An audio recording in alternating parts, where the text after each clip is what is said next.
ସୁଭଦ୍ରା ଯୋଜନାର ପ୍ରଥମ କିସ୍ତି ଆକାଉଣ୍ଟକୁ ଆସିବା ପରେ ମହିଳାଙ୍କ ଖୁସି କହିଲେ ନ ସରେ। କେଉଁଠି ସୁଭଦ୍ରା ଟଙ୍କା ପାଇଁ ବ୍ୟାଙ୍କ ସାମ୍ନାରେ ଭିଡ଼ ଲାଗିଲାଣି ତ ଆଉ କେଉଁଠି ଏଟିଏମ୍ ସାମ୍ନାରେ ଲମ୍ବା ଲାଇନ୍ ଦେଖିବାକୁ ମିଳୁଛି।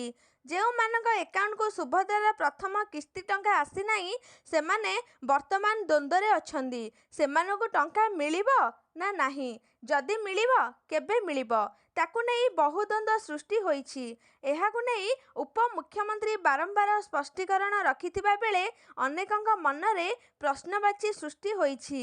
ଏହାରି ଭିତରେ ଗଣମାଧ୍ୟମ ସାମ୍ନାରେ ଏକ ବଡ଼ ସୂଚନା ଦେଇଛନ୍ତି ପ୍ରଭାତୀ ପରିଡ଼ା। ସେ କହିଛନ୍ତି, ଯେଉଁମାନଙ୍କ ଆକାଉଣ୍ଟକୁ ସୁଭଦ୍ରାର ପ୍ରଥମ କିସ୍ତି ଆସିଛି ସେ ଟଙ୍କା ସେମାନଙ୍କର। କୌଣସି ଆଶ୍ଚର୍ଯ୍ୟ ହେବାର ଆବଶ୍ୟକତା ନାହିଁ। ସେ ଟଙ୍କା କେହି ଫେରାଇ ନେଇ ପାରିବେ ନାହିଁ। ସୁଭଦ୍ରା ଟଙ୍କା ଫେରିଯିବ ବୋଲି କିଛି ଖବର ଗଣମାଧ୍ୟମରେ ଚାଲୁଛି।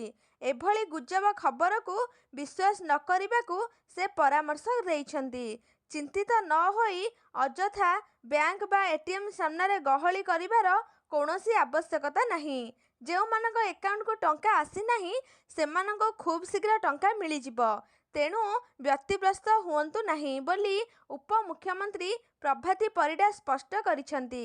ଏହାସହ ସବୁଠାରୁ ବଡ଼ କଥା ହେଉଛି ସୁଭଦ୍ରା ଯୋଜନାରେ ମିଳିବ 500 ଟଙ୍କାର ବୋନସ୍। ଉପମୁଖ୍ୟମନ୍ତ୍ରୀ ପ୍ରଭାତୀ ପରିଡ଼ା କହିଛନ୍ତି ଯେ, ଯେଉଁ ମହିଳାମାନେ ସୁଭଦ୍ରା ଅର୍ଥରାଶିକୁ ଡିଜିଟାଲ ବ୍ୟୟ କରିବେ ସେମାନଙ୍କୁ ଏହି ବୋନସ୍ ମିଳିବ। ଯାହା ଆପଣଙ୍କ ଆକାଉଣ୍ଟକୁ ଯାଇଛି ଯେତେବେଳେ ଚାହିଁବେ ଖର୍ଚ୍ଚ କରିପାରିବେ। ଡିଜିଟାଲ ଖର୍ଚ୍ଚ କଲେ ଆଉ 500 ଟଙ୍କା ବୋନସ୍ ହିସାବରେ ମିଳିବ। ଡିଜିଟାଲ ବ୍ୟବହାର ଉପରେ ସରକାର ପ୍ରୋତ୍ସାହନ ଦେଉଛନ୍ତି। ପ୍ରାୟ 25,11,000 ମହିଳାଙ୍କ ପାଖକୁ ସୁଭଦ୍ରାର ପ୍ରଥମ କିସ୍ତି ଯାଇଛି ଏବଂ ଏହି ଅର୍ଥ ମହିଳାଙ୍କର ନିଜସ୍ୱ। ମହିଳା ଯେଭଳି ଚାହିଁବେ ଟଙ୍କା ଖର୍ଚ୍ଚ କରିପାରିବେ ବୋଲି ଉପମୁଖ୍ୟମନ୍ତ୍ରୀ ପ୍ରଭାତୀ ପରିଡ଼ା କହିଛନ୍ତି।